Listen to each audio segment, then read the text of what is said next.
આટલા બધા આગેવાનો છે, આટલો બધો સ્ટાફ છે, સાહેબ મીટિંગમાં જોડે નહીં લડશે, લડ નહીં રહે કहीं નહીં. અરે પણ અટકાવું શું કરવા છે? જવા દો, તા તમે કાયદો વ્યવસ્થા જાળવો ને, તમને કોણ ના પાડે છે? આ આદિવાસી સમાજ છે, એકદમ ઈમાનદાર, અમે કોઈ દિવસે કોઈનું ખોટું, બીજા લોકોએ બસો કાયદાની વાત કરો અને અમને જવા દો. અમે એ કામ એમને કરવું નથી, અહીંયા માસ્તરો નથી, શાળાના ઓરડા નથી, એ નથી કરવું. ને રજૂઆત કરવા જઈએ એટલે હું ગુનો કર્યો છે, અમે આ આવેદન આપવા માટે અમારો અધિકાર નથી?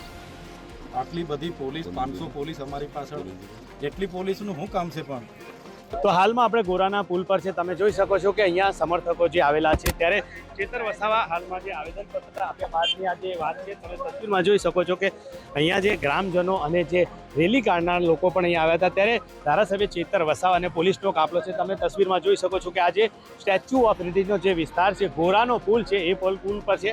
તમે જોઈ શકો છો કે અહીંયા લોકો જે ઉપસ્થિત છે એમની સાથે વાત કરીશું કે કયા પ્રશ્નોની રજૂઆતને લઈને આવ્યા છે, ત્યારે એમની સાથે વાત કરીએ કે આદિવાસી સમાજનો વાત આવે તો જ કામ આ માટે આ સરકાર અમને રોકે એમ.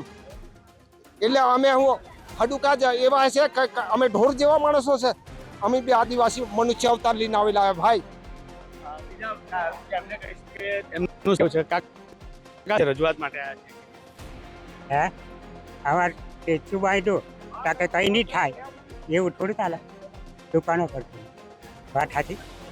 તો તમે જોયું કે આજે ડિમોલેશન થયું ત્યારબાદ આદિવાસી સમાજમાં રોષ છે, મોટી સંખ્યામાં જે આ રીતે લોકો અહીંયા ભેગા થયા છે. તમે જોઈ શકો છો કે ધારાસભ્ય ચેતર વસાવા અને પોલીસ જે છે આવેદનપત્ર આપ્યા બાદ જે તમે અહીંયા જોઈ શકો છો કે એ કઈ રીતની જે સ્થિતિ છે, ત્યારે પોલીસ સમજાવટ કરી રહી છે. અને હાલમાં તમે જોઈ શકો છો કે અહીંયા મહિલાઓ પણ છે અને એમને પૂછીશું, બેન જે આ જે રજૂઆત માટે આ છે, શું કહેશો તમે?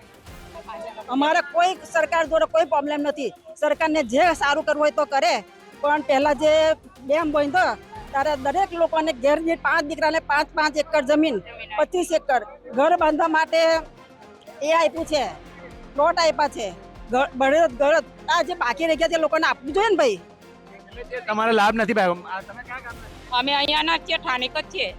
શું આ જે રજૂઆત શું છે? આ અમારા માટે, અમારે જિંદગી જીવવા માટે જોઈએ અમને. મનગમતી જગ્યાએ હા, અમને મનગમતી જગ્યા જોઈએ. અમારે જવું બી નથી થશે. તમારે તમારું વતન છોડવાને તો કેટલું દુઃખ થાય. તમે જુઓ કે જે આદિવાસી જે મહિલાઓ જે છે એ તેઓ પણ છે કે અમને અહીંયાથી જગ્યા છોડવી નથી, અહીંયા જ રહેવું છે અને અસરગ્રસ્તોને જે લાભ આપ્યો તે પ્રકારની લાભ આપ્યા. તમે જોઈ શકો છો કે આ ડિમોલિશન થયેલા તે વિસ્તારના છે, ત્યારે હાલમાં આ જે મામલો છે ખૂબ ચર્ચામાં છે, કારણ કે જે સ્ટેચ્યુ ઓફ યુનિટીની બાજુમાં જે ડિમોલિશન થયું હતું જેના કારણે આદિવાસીઓમાં ભારે રોષ છે. ને આજે અહીંયા આવેદનપત્ર માટે ચેતર વસા ગયા હતા, ત્યારબાદ અહીંયા મોટી સંખ્યામાં લોકો તેમની સાથે છે. ત્યારે હાલમાં પોલીસ સાથે તમે જોઈ શકો છો, પોલીસ અને ધારાસભ્ય અને સમર્થકો અને સ્થાનિક ગ્રામજનો છે.